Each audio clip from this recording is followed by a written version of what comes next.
I don't hire women with young children, the CEO declared in a live interview. When Eleanor Vance finished the sentence live on air, the studio froze. I don't hire women with young children. Never have, never will. Grace Sullivan rose from the interviewer's chair. She unclipped her lapel mic. I'm a single mother, Miss Vance. The director's phone exploded with furious calls from sponsors. The hot studio lights made sweat trickle down Eleanor's temple. The smell of cold coffee mixed with expensive perfume. Grace's hands were shaking, but her voice came out firm. Eleanor's designer suit contrasted brutally with Grace's department store blazer. Greg, the director, gripped his phone, watching his career disintegrate in real time. Megan, the press aide, typed frantically, trying to control the disaster on social media. But Grace wasn't just there to do journalism. She was there because 2 years earlier, this same CEO had destroyed her career at another company within the group. And now, by revealing on live television that she was a single mother, Grace had just executed the riskiest plan of her life. Greg was dropping calls from angry sponsors because his job depended on that multi-million-dollar contract. Megan was typing furiously because she knew her boss's reputation was crumbling live on air. Chloe, the producer, was secretly recording everything on her phone because she was also a single mother, and this was deeply personal for her. But this story didn't start there. It started 2 years ago when Grace lost her job as editor-in-chief for being pregnant. It started 15 years ago when Eleanor built a corporate empire on principles she herself didn't fully understand. And it started 25 years ago in a buried secret that connected the two women in an impossible way. To understand how Grace arrived at that live confrontation, you need to know 3 stories. The story of a quiet firing 2 years earlier. The story of a single motherhood that almost destroyed Grace. And the story of an impossible connection between her and the CEO herself. It all began on a cold Monday morning when Grace Sullivan first walked into the offices of Vance Media Holdings. Never imagining it would be the last day of the life she knew. Subscribe now and hit the bell so you don't miss any story that could change your life. You deserve to be part of this community of strong women 2 years earlier. Grace Sullivan woke up at 5:15 a.m., always. A 2-bedroom apartment in a middle-class neighborhood. Simple furniture organized with obsessive precision. 35 years old, brown hair, always in a low bun, green eyes that seemed to see through any lie. A thin scar on her left eyebrow, a memory from a bike fall at age 7. Digital editor-in-chief, she collected journalism awards like she breathed. She walked fast, spoke directly, dressed in a way that no one would question her competence. At work, she was known as the woman who never missed a deadline. Unshakable ethics. The kind of person who corrected commas at 11 at night because it mattered. Her main quality, absolute loyalty to the truth and to the people who trusted her. The flaw everyone whispered about, she didn't know how to ask for help. A pride rooted so deep she would rather work to the point of collapse than admit weakness. Her team admired and feared her in equal measure. Grace's mother had died when she was 15. Aggressive cancer. Her father disappeared 2 months later, unable to cope with the grief. Her maternal grandmother raised her with a firm hand and austere love, repeating the mantra, "A woman has to be twice as good, Grace. Always." Romantic relationships failed systematically because Grace prioritized careers, deadlines, ambitions. She had built emotional walls so high that even she couldn't climb them anymore. She wanted to run the country's largest news portal before she turned 40. She dreamed of being the first woman to head a national network news division. But there was another dream, hidden, that she jotted down in the brown leather notebook her grandmother gave her at 20, to have a family without sacrificing everything she had built. On those pages was written, in shaky handwriting from years ago, "I want to prove that a woman doesn't have to choose." It was at an editorial meeting that Grace met Mark Foster. He was a freelance columnist there that morning to pitch ideas. They were the same age, but he seemed to carry a lightness that Grace had forgotten to cultivate. When the meeting ended, he stayed. He asked if she always worked at that speed. Always. Doesn't it get tiring? Getting tired is a luxury. Mark smiled. That's the answer of someone who's afraid to stop. The sentence caught her off guard. No one spoke to Grace like that. She should have been offended. Instead, she sat down next to him at the empty meeting table. "Tell me something about yourself that's not on your resume," he asked. Grace hesitated. "I want to have kids someday." "Why do you say that like it's a secret?" "Because in this world it is. I have a friend who's an editor in Europe. 3 kids. Won a Pulitzer last year. Europe isn't New York, no, but women are women, and you're one of the good ones." It was the first time in years someone hadn't split Grace into pieces, the professional or the woman.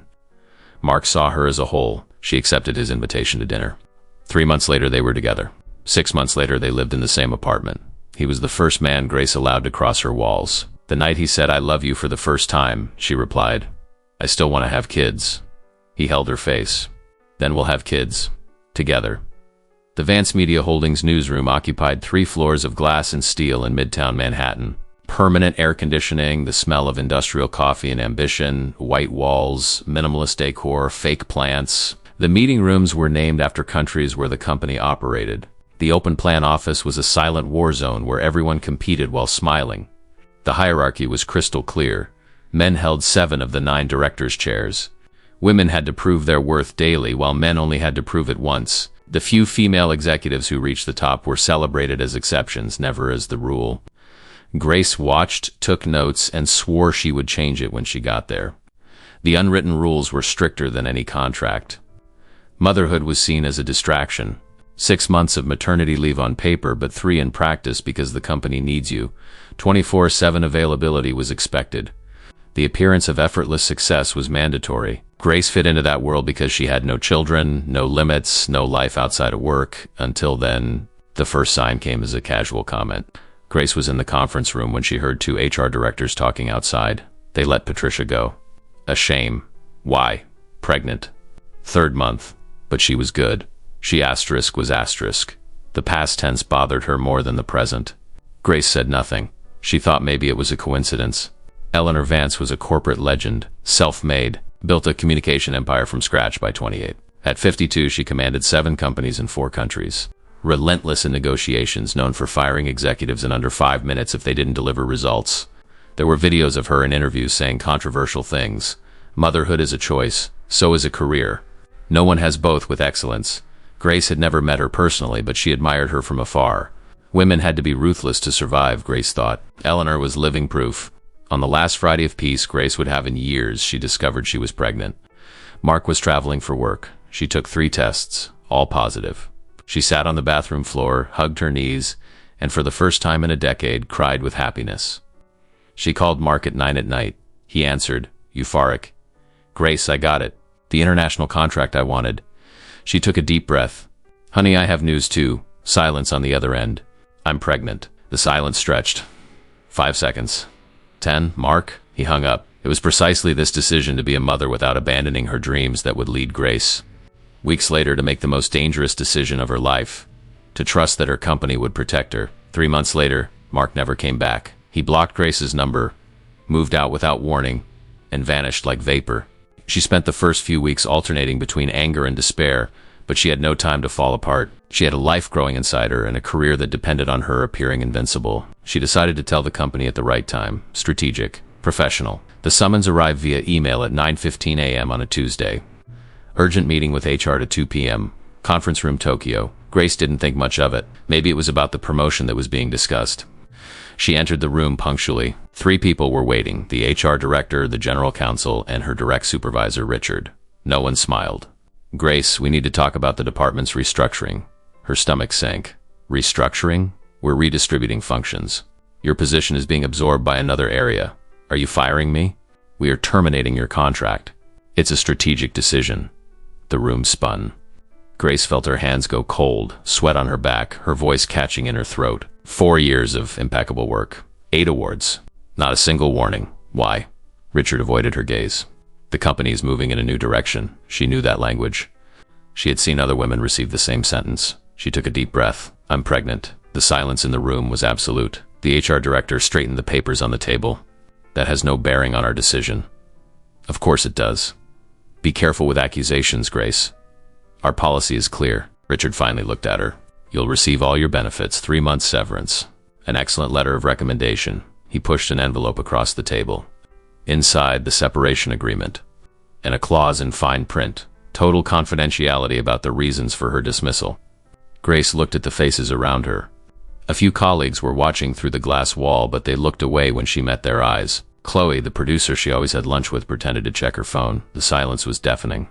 No one was going to defend her. No one ever did. She left the room without signing anything, went back to her desk, grabbed her bag, and left. In the elevator, she finally allowed the tears to fall. When she got home, she called the only person who could help, Elizabeth Reed, a labor lawyer she had met for a story years ago. Grace, how many women do you think have gone through this at your company? I don't know, maybe 3, 4? I want you to write down every name you can remember. All of them. Grace spent the night piecing together memories. Patricia from finance fired in her 3rd month. Amanda from IT reassigned when she returned from maternity leave. Beatrice from legal demoted after having twins. By dawn, she had 7 names. She called Elizabeth. 7 cases in 4 years. Then it's not an accident, it's a policy. Can I sue? You can, but be prepared. They have endless money to drag this out for years. Grace didn't hesitate. I want to sue. Elizabeth filed the lawsuit in 48 hours. A formal legal notice for workplace discrimination and violation of maternity rights. The company responded with a battery of lawyers and a complete denial. Settlement offers started coming in, $15,000 to drop the suit, then $30,000, then $50,000, all with an absolute non-disclosure agreement. Chloe called late at night. Grace, I know what they did to you. They did the same to me 2 years ago. Why didn't you tell me? I signed an NDA, but I can testify, anonymously. You'd do that? I have a 3-year-old daughter. I want her to grow up in a different world. Elizabeth collected testimonies from 4 women. All confirmed the same pattern. Pregnant women or women with young children were systematically eliminated from the company. Internal documents would mysteriously disappear. Emails were deleted. Traces were erased with surgical precision. The legal complaint was filed with 60 pages of evidence. Local news outlets started calling. Grace authorized an interview for a feminist blog. The story went viral. 3,000 shares in the first hour. Not 10,000 by the first day. The hashtag mothers are not weak began to trend. That's when Grace discovered something that would change everything. Elizabeth called at 6 a.m. Grace, you need to see this. It was an internal document leaked by an anonymous source. A PowerPoint presentation for directors. Slide 12. Title, Ideal Hiring Profile. Criteria listed in bullet points. The second to last one read, Avoid women of childbearing age with intent for near-term maternity. The document was digitally signed. Approved by Eleanor Vance, CEO. Grace sat on her sofa, her 5-month belly now visible, and understood. It wasn't the policy of mid-level managers. It was a corporate strategy coming from the top. Eleanor Vance herself, the woman Grace admired. The woman who claimed to represent female empowerment, was the architect of this systemic discrimination. Elizabeth saw the opening. If we make this public, the pressure will be unbearable. Grace hesitated for only 3 seconds. Make it public. The leak hit the news portals at 8 a.m. the next morning. By noon, it was national news. By 4 p.m., it was a top trending topic on all social media. Competing companies released statements distancing themselves from the practices. Corporate clients threatened to cancel contracts. Vance Media Holdings stock fell 7% in a single day. And then came the call. Private number. Grace answered. Hello? Grace Sullivan? This is Greg Harrison, director of The Spotlight. We're planning a special on motherhood in the workplace. We'd like you to be our guest interviewer. Interviewer? Yes, we have a confirmed guest. Eleanor Vance. Grace gripped the phone. Was this a trap or an opportunity? When? Next Tuesday, Liv. I accept. When she hung up, Grace finally understood. Eleanor was trying to control the damage by doing PR. Go on the show, give controlled explanations, humanize her image. But putting Grace as the interviewer? It was underestimation or arrogance. Maybe both. Elizabeth called 5 minutes later. Are you insane? They're going to destroy you on live TV. Or I'll destroy them. Grace, think about the baby. Your future. That's exactly why I'm going. For the next 3 days, Grace prepared 40 questions. She studied every interview Eleanor had given in the last 15 years. She mapped out contradictions, controversial statements, unfulfilled promises. She rehearsed in the mirror until her voice came out steady. She wouldn't cry. She wouldn't scream. She would just ask the truths no one had dared to ask. The night before the show, an anonymous email arrived. Subject, you need to know this. A single link to an encrypted file. Grace opened it. It was a birth certificate. Sophie Vance, born 22 years ago. Mother, Eleanor Vance. Registration address, New York Municipal Orphanage. Eleanor had a daughter she had abandoned. Grace printed the document, put it in her purse, and knew she had the bomb that would make everything explode. But what Grace didn't know was that Eleanor Vance was not a woman who lost battles easily. And in the hours following the live show, the CEO would already be preparing a counteroffensive that would destroy everything Grace had built. The war was just beginning. While Grace prepared for the confrontation, Chloe Miller was fighting her own battles. The 32-year-old producer had testified anonymously in the lawsuit, but someone had leaked her name. On Monday, she arrived at work to find her desk cleared out. You're being reassigned to the night shift. The night shift meant to AM to 10 a.m. Impossible for a single mother with a 3-year-old. I can't work those hours, then resign. Chloe called her husband. Ex-husband, technically. He had shared custody of their daughter. I need you to take Laura during the week. Temporarily. Silence. I got a call today. A better contract offer if I move to Chicago. I'm taking it. You can't leave the state. We have a custody agreement. I've already spoken to my lawyer. I can. Chloe understood. The pressure wasn't an accident. Someone had paid her ex-husband to disappear with her daughter, isolate the witnesses, destroy their credibility. She called Grace at 11 p.m., her voice broken. They're going to take my daughter. Grace felt the guilt explode. Every woman who helped her paid a price. Chloe, you don't have to keep doing this. I have to, for me, for her, for all of us. But courage had its limits. Chloe had to choose between justice and her own child. Grace knew she couldn't ask anything more of her. The fight was becoming too costly. 2 days later, Grace sat with Elizabeth in an empty coffee shop.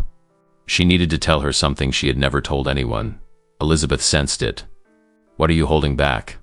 Grace stirred her coffee. My mother died of cancer when I was 15, I know, but I never told you what happened after. She took a deep breath. My younger sister, Julia, was 12. When my mom died, my dad couldn't handle it. He left. My grandmother raised us, but Julia died. She never recovered. Severe depression. At 19, she got pregnant. The boyfriend vanished, just like my dad. Julia had the baby alone. No structure. No support. Elizabeth touched her hand. What happened? Postpartum depression destroyed her. Julia tried to kill herself when the baby was 3 months old. She almost succeeded. Tears fell into her coffee. Social services took the baby. My grandmother couldn't raise another child. Julia had a permanent psychiatric break. She's been in an institution for 16 years. I visit her once a month. She doesn't recognize me anymore. Grace, I had no idea. No one does. I buried it deep because it hurts too much. She wiped the tears away angrily. When I found out I was pregnant, I swore it would be different. I swore my son would have a present, strong, whole mother. But now I'm jobless, penniless, facing a billion-dollar corporation, and I'm scared.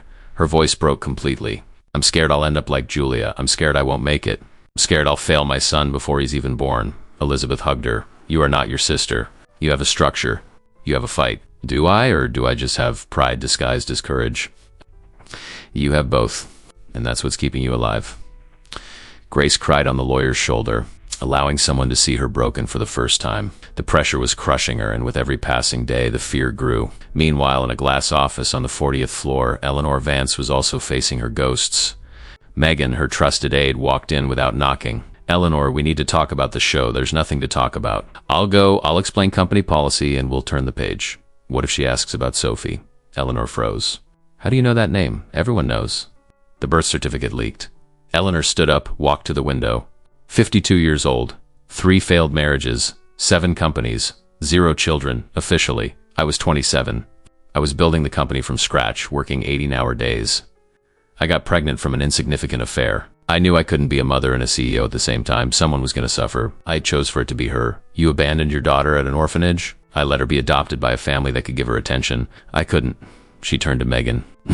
Do you think it was easy? Do you think I don't think about her every Christmas, every birthday, every time I see a mother and daughter on the street? Then why do you keep punishing other women for the choice you made? The question cut deep. Eleanor sat down heavily. Because if I admit they can have both, I have to admit that I could have too. And that means I abandoned Sophie for nothing. That I threw 25 years of a relationship in the trash because I was scared. I prefer to believe I made the right choice.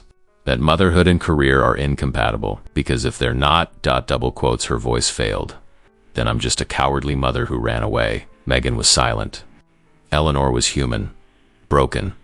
She had built an empire on a lie, she told herself. And now Grace was about to expose it all on live TV. The hashtag mothers are not weak exploded. 50,000 mentions on the first day. 100,000 on the second. Women sharing their stories of being fired for pregnancy, veiled discrimination, impossible choices. The media amplified it. TV shows debated it. Politicians took a stand. Companies were held accountable for their maternity policies. But not all the attention was positive. Anonymous accounts attacked Grace. Opportunists using her pregnancy to extort a company. Hysterical feminists who can't handle competition. Incompetent blaming motherhood for her own failure. Thousands of comments. Grace stopped reading social media, but the world didn't stop talking. Colleagues from other newsrooms began to distance themselves. Grace, you understand, right? I have a family to support. I can't get involved. Solidarity had a practical limit. People needed jobs. Companies talked to each other. Siding with Grace meant burning corporate bridges. The loneliness was heavy. Grace was alone in the war she had imagined was collective. Then came the bomb no one expected. Grace was 8 months pregnant when she got a call from her doctor. Grace, the ultrasound showed a complication. The baby has a heart defect. He'll need surgery right after birth. The world fell apart. How serious is it?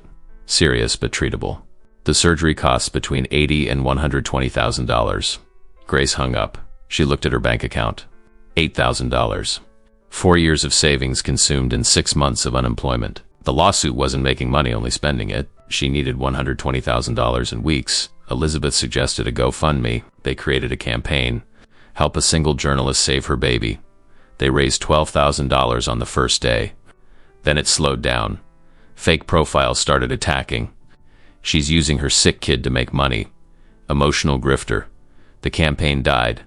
Total raised $19,000. Grace sat on the floor of the empty apartment, huge belly, bills piling up, sick child, and finally let the despair in. She called the company's lawyer. I'll take the settlement. What settlement? $50,000. Total silence. I'll take it. That offer expired 3 months ago. He hung up on her. Grace understood. Now that she was public, weak, and desperate, they didn't need to pay her. They could just wait for her to fall apart. That's when her phone rang. Unknown number. Hello, Grace Sullivan. My name is Sophie Vance. I'm Eleanor's daughter. Grace gripped the phone. How did you get my number? It doesn't matter. What matters is I know what my mother did to you. I know what she's done to dozens of women, and I have proof. Internal documents, emails, recordings, everything. A pause. I want to testify. On the show. Live. Why? Because 22 years ago she abandoned me in an orphanage to build an empire, and now she abandons other women for the same reasons. I want the world to know who she really is. I want justice. For me, for you, for all of us. Grace closed her eyes. The twist that changed everything. The secret daughter testifying against her own mother. Live. In front of millions. Was it cruel? Was it justice? Grace didn't know anymore. She only knew that she finally had a weapon Eleanor couldn't defend against. I accept. But what Grace didn't know was that Eleanor was already preparing one last move, a complete dossier on Grace's past. Mistakes, failures, small lies everyone tells. And in the next 48 hours, everything Grace had built would crumble along with her reputation. Tell me in the comments what city you're watching from. Seriously, I read them all and make a point to respond warmly to everyone who takes the time. The dossier hit the news portals 48 hours before the show. Headline: The Truth About Grace Sullivan. They didn't tell you? 10 pages, photos, documents, testimonies. Page 3. Grace had plagiarized 2 lines from an article 7 years ago. An error that was acknowledged, corrected, and forgotten. Resurrected as proof of systematic journalistic dishonesty. Page 5. A tax return with a $300 discrepancy. An accountant's error, rectified, now painted as tax fraud. Page 7. An anonymous testimony from an ex-colleague. Grace was arrogant. Treated interns with contempt, used people to get ahead. A half-truth turned into a caricature. Page 9. A photo of Grace at 23, drunk at a college party, kissing 2 people. Caption: Questionable behavior and moral instability. None of it was a complete lie. All of it was distorted, magnified, poised truth. The internet exploded. The same profiles that defended her now attacked. She's not a victim. She's an opportunist. She used the feminist movement to hide her own shady character. The trending topic changed from hashtag mothers are not weak to hashtag Grace exposed. The worst came at 6 p.m. A call from Child Protective Services. Ms. Sullivan, we received an anonymous tip regarding your financial and emotional condition. We need to assess if you are fit to care for the child. The voice was procedural, cold. We will conduct a home visit tomorrow at 10 a.m. If the assessment is negative, the baby may be placed in temporary state custody until your situation stabilizes. Grace hung up. She looked at her apartment. Sparse furniture, empty fridge, overdue bills piled on the table. The wall had a water stain she couldn't afford to fix. The donated crib was set up in the corner, but she was missing diapers, clothes, medicine. Everything was missing. She sat on the floor. Huge belly, 8.5 months. The baby kicked. Grace put her hand on her stomach and felt it. Life. Responsibility. Absolute fear. Thoughts came like an avalanche. I can't do this. I'm never going to make it. I'm going to fail him just like I failed at everything, just like my sister failed. Maybe he's better off without me. Maybe I'm just like my abandoning mother. She picked up her phone, looked at her contacts. No one to call. Chloe was fighting for her own daughter. Elizabeth was overwhelmed. Friends had disappeared. Family no longer existed. Completely alone. The loneliness was a physical weight, crushing her chest, stealing her air. For the first time in months, Grace thought it would be easier to give up. The baby kicked again, harder, as if to say, "I'm here. Don't give up on me."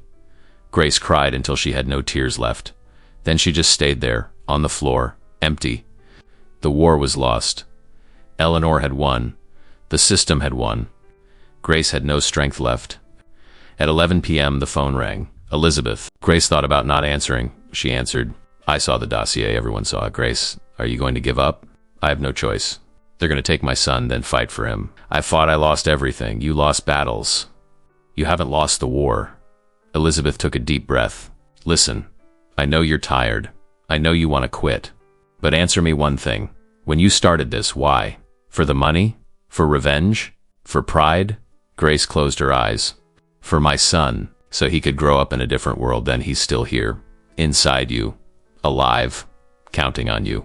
And in 3 days you're going to be in that studio. And you can do two things. You can go as a broken victim, or you can go as a mother who fights to the very end.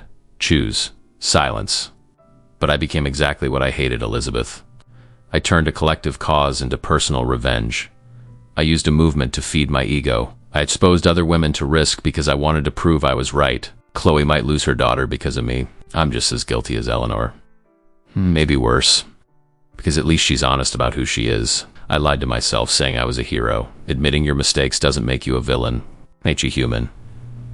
I don't know if that's enough. It doesn't have to be enough. It just has to be true.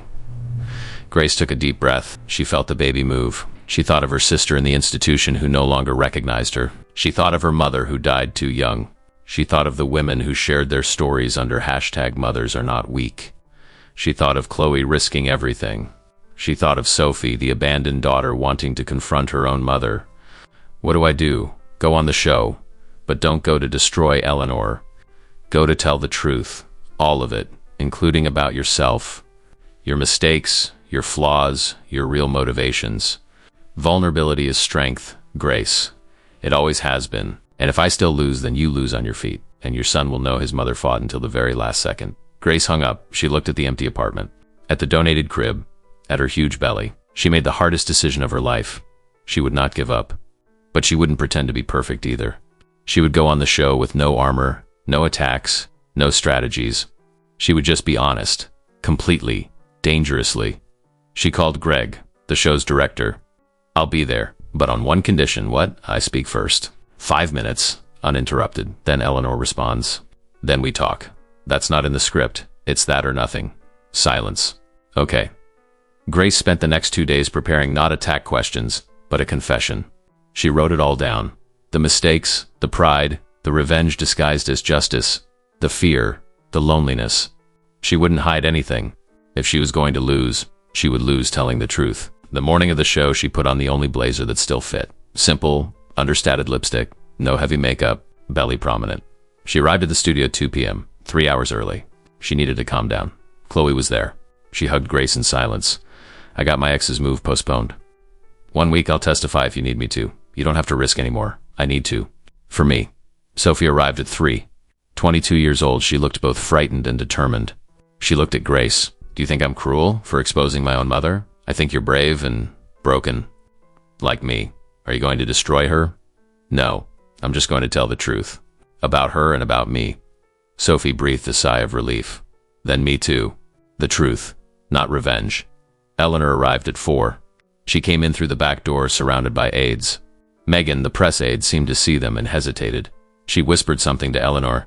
The CEO looked directly at Grace, then at Sophie. The color drained from her face. She walked toward them, stopped 10 feet away. "Sophie, mother, are you really going to do this? Did you really abandon me?" Eleanor didn't answer. She turned to Grace. "You won. You managed to destroy everything I've built. Are you happy?" Grace stood up. "No, I'm not happy. I'm broken, alone, with a sick child, about to lose everything, just like you lost. We both lost. The system won. Not me, not you." "It did." Eleanor looked surprised. She had expected hatred, but found exhaustion. Grace continued, "But I'm not going out there tonight to destroy you. I'm going to tell my truth, you'll tell yours. And millions of women will decide what to do with it. I'm not a judge. I'm just a mother trying to survive. It was then that Grace did what no one expected. She extended her hand to Eleanor, not as an enemy, as a woman equally broken by the same system. Eleanor looked at the hand, at Grace, at Sophie, and for the first time in decades, she let the mask fall. The final confrontation was about to begin, and no one, not Grace, not Eleanor, knew how it would end. The studio lights came up at 7 p.m., an audience of 200, 5 camera angles, a live broadcast to 2 million viewers. Greg gave the signal. Opening music, canned applause. Grace entered from the left. Measured steps, controlled breathing, her hand on her 8-month belly.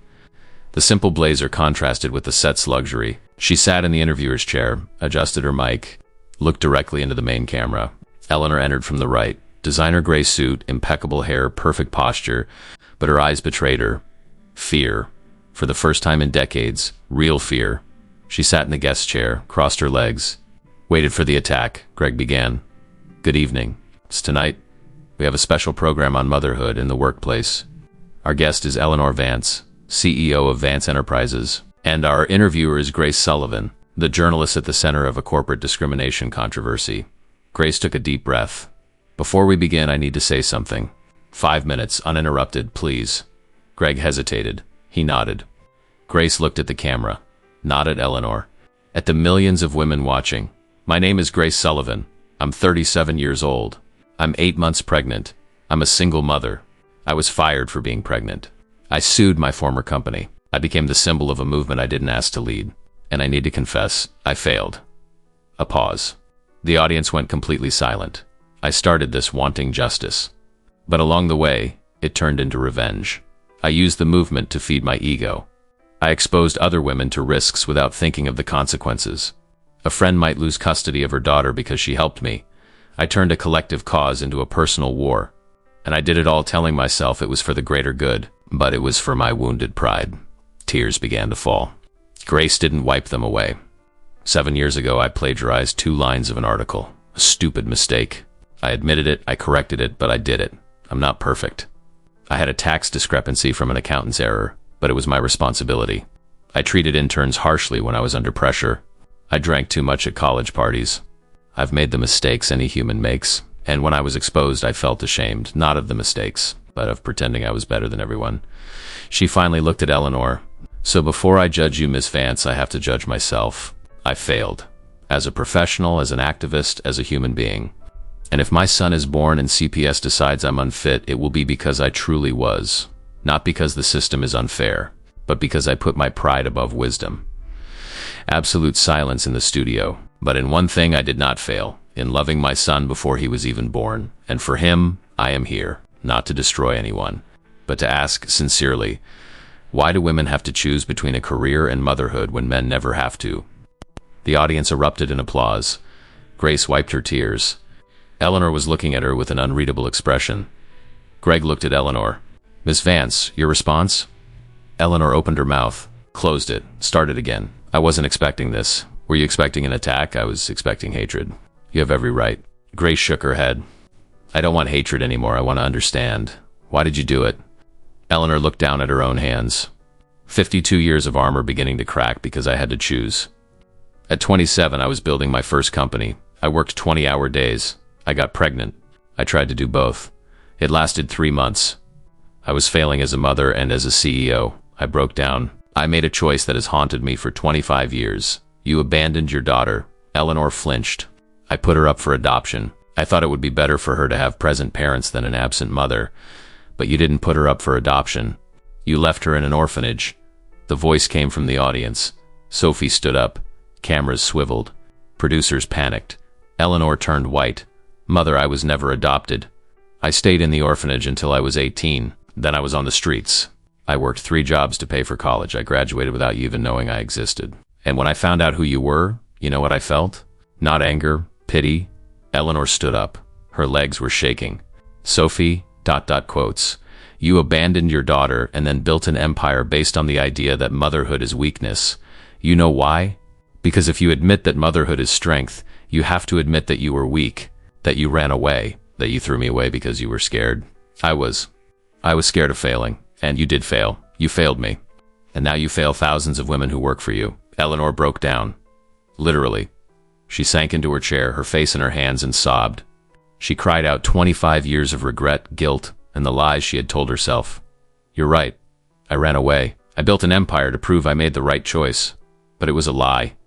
I threw you away because I was a coward. And then I punished other women for the courage I didn't have. Grace stood up. She walked to Eleanor, stood in front of her. She looked at Sophie, nodded for her to come closer. The three women, 3 generations, 3 stories of pain, face to face. Miss Vance, you said on air at the start of this interview, I don't hire women with young children. Why? Eleanor looked up.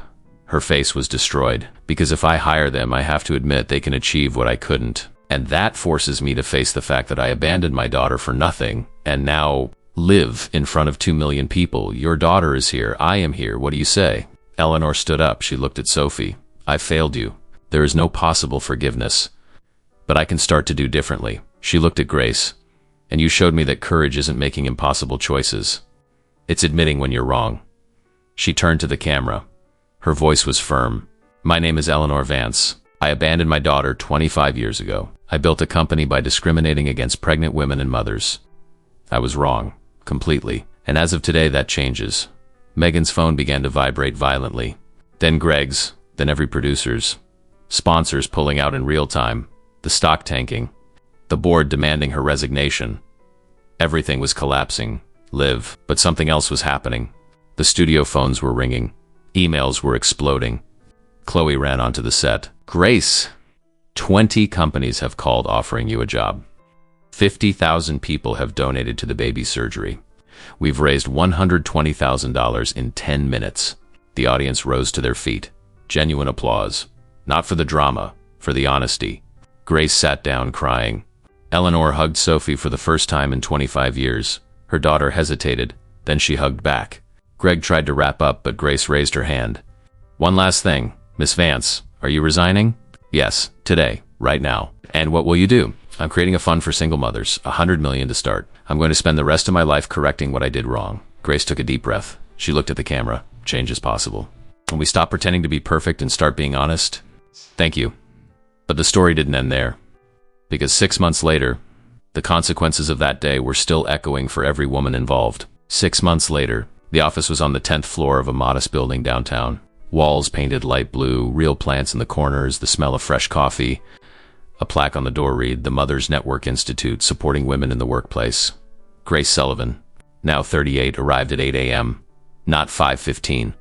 She had learned that waking up too early was an addiction, not a virtue. Her brown hair was down, no longer in a bun. In her arms, 5-month-old Liam slept peacefully in a sling. The heart surgery at 15 days old had been a success. The boy was strong, healthy, and had his mother's green eyes. Chloe Miller was the Institute's project coordinator. She had managed to reverse her ex-husband's move to Chicago with help from lawyers from the fund Eleanor had created. She kept shared custody of her daughter, Laura, now 4. She worked part-time, flexible hours, and for the first time in years, watched her daughter grow up without guilt. Elizabeth Reed, the lawyer, became a volunteer mentor for young mothers facing workplace discrimination. She held office hours twice a week at the Institute, pro bono. She said it was her payment for having witnessed Grace's courage when she herself had almost given up. At 63, Elizabeth finally understood that law wasn't about winning cases, but about changing lives. Sophie Vance worked as the Institute's communications director. The reconciliation with Eleanor was slow, painful, but real. They had dinner once a week. Difficult conversations about 25 lost years, but also about possible futures.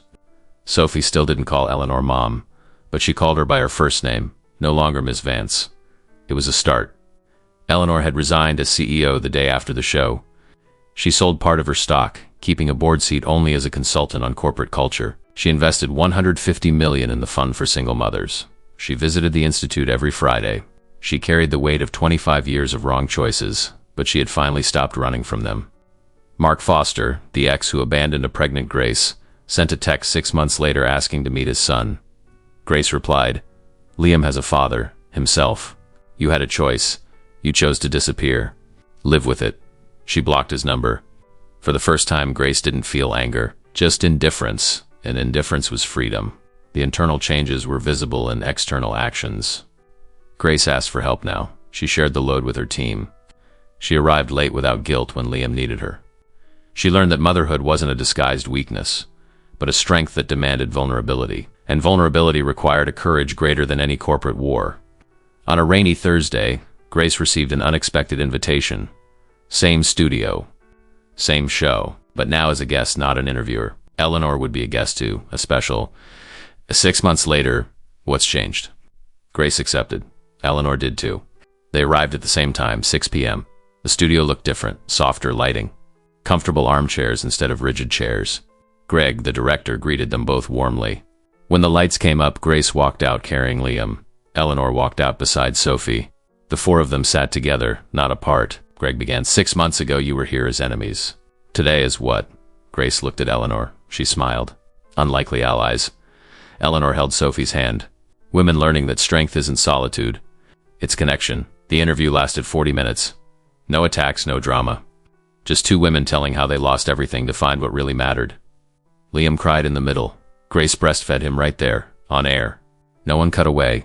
Eleanor held her purse while Grace settled the baby. A simple gesture, powerful. At the end, Greg asked, what would you say to the women watching right now? Grace answered first, that you don't have to choose between a career and motherhood. The system that forces you to choose is what's wrong, not you. And changing it begins when we stop competing and start supporting each other, Eleanor added. And that failing doesn't define you. Starting over does. I threw away 25 years out of fear, but today at 53 I'm rebuilding. It's never too late, a perfect callback. 6 months ago in that same studio, everything exploded. Today everything was healing. Not completely. Scars remained. But scars are proof of survival, not weakness. Real change happened beyond that studio. 340 companies revised their maternity leave policies. 15 states passed laws against pregnancy discrimination. The hashtag Mothers Are Not Weak movement became an NGO with chapters in 12 countries. Not because Grace was a hero, but because she was honest about being human. Motherhood was never the problem. Motherhood was always power. The power to create life, sustain life, transform life. Society was afraid of that power, so it tried to control it, diminish it, punish those who wielded it.